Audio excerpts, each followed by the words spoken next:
Hello families, வாங்க நம்ம ஒரு சண்டே மினி வ்ளாக் பார்த்துடலாம்.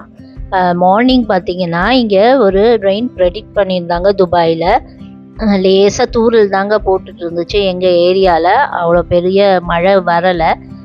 ஆனால் ரோடெல்லாம் நல்லா நனைஞ்சிட்டு இருந்துச்சு. சரி, நல்லா ஒரு மார்னிங் பிரேக்ஃபாஸ்ட்டுக்கு மாவு இருந்துச்சு, அதில் குழிப்பணியாரம் போட்டலான்னு சொல்லிட்டு ஒரு மீடியம் சைஸ் வெங்காயத்தை பொடிசாக நறுக்கி வச்சுருந்தேன். அப்புறம் கொஞ்சமாக கேரட் இருந்தது, அது ஒரு அரை கேரட்டை நல்லா துருவி எடுத்துக்கிட்டேன். அப்புறம் ஒரு 2 பச்சை மிளகாவை பொடிசாக நறுக்கி கீரி போட்டு நறுக்கி எடுத்துக்கிட்டேன். எங்கள் தோட்டத்தில் விளைஞ்ச கார்டனில் விளைஞ்ச பச்சை மிளகா நல்லா அதை பொடிசாக நறுக்கி எடுத்துக்கிட்டு, கருவேப்பிலையும் அதுலேருந்து கார்டன்லேருந்து பிரித்து அதையும் பறிச்சுக்கிட்டு அதையும் பொடிசாக நறுக்கி ஒரு 3 கரண்டி மாவு எடுத்து அதில் இந்த நறுக்கி வச்சுருந்த காயெல்லாம் சேர்த்து நல்லா கிளறி விட்டுக்கிட்டேன். லேசாக காய்க்கு தேவையான உப்பையும் சேர்த்துக்கலாம். அதோட 2 முட்டையும் அடித்து ஊற்றிக்கிட்டேன். முட்டையை நல்லா 2 முட்டை தேவைப்பட்டுச்சு எனக்கு இந்த 3 கரண்டிக்கு. ஏன்னா இது 4 பேர் நாங்கள் சாப்பிட போகிறோம். ஸோ அதனால் 2 முட்டையை நல்லா உடச்சி ஊற்றிக்கிட்டு கொஞ்சம் தேவையான உப்பையும் போட்டு நல்லா கலந்து எடுத்துக்கிட்டேன்.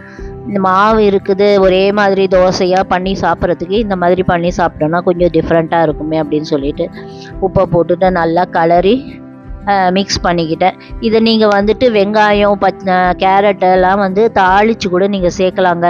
கடுகு உளுத்தம் பருப்பு போட்டு தாளிச்சிட்டு சேர்க்கலாம். அன்றைக்கி ஒரு லேசி சண்டேவாக இருந்துச்சு, டக்குன்னு செய்யலான்னு சொல்லிட்டு அதை எடுத்து நான் குழிப்பணியாரத்தில் எண்ணெய் கொஞ்சமாக அந்த ஸ்ப்ரே இதில் ஊற்றிக்கிட்டு நல்லா எல்லா குழிலையும் பணியாரம் அந்த மாவை ஊற்றிட்டு ஒரு தட்டு போட்டு கொஞ்ச நேரம் மூடி வச்சு எடுத்துக்கிட்டேன்.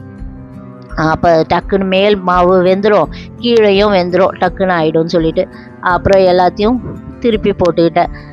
மேல் மாவும் கொஞ்சம் கிறிஸ்பி ஆனால் நல்லா இருக்குமே அப்படின்னு சொல்லிட்டு அதையும் திருப்பி போட்டுட்டு ஹாட் பேக்கில் எல்லாத்தையும் எடுத்து வச்சுக்கிட்டேங்க. எங்களோட பிரேக்ஃபாஸ்ட்டு நல்லா ஒரு கார சட்னி அரைச்சேன், அதை வச்சு இன்றைக்கி பிரேக்ஃபாஸ்ட்டை முடிச்சிட்டேன். அடுத்தது என்ன வேலை பார்க்கலாம் அப்படின்னு பார்க்கும்போது எனக்கு கிறிஸ்மஸ் வேறு வருது, பலகாரம்லாம் செய்யணும், அதுக்கு தேவையான பொருட்கள்லாம் வாங்கலாம் அப்படின்னு சொல்லிட்டு சத்துவாவில் இருந்தேன். இந்த வாட்டி என் பையன் சொன்னால் இதுக்கு போங்கம்மா, நெஸ்டோ சூப்பர் மார்க்கெட்டுக்கு, அது ப்ரைஸஸ்லாம் கம்மியாக இருக்கும் அப்படின்னா. சரின்னு சொல்லிட்டு எங்கள் வீட்டுக்கு சத்துவாவில் வேலை இருக்குது, அந்த நெஸ்டோக்கு போகலான்னு சொல்லிட்டு போயிட்டு வந்தோம். அப்புறம் ஈவினிங்கும் ஒரு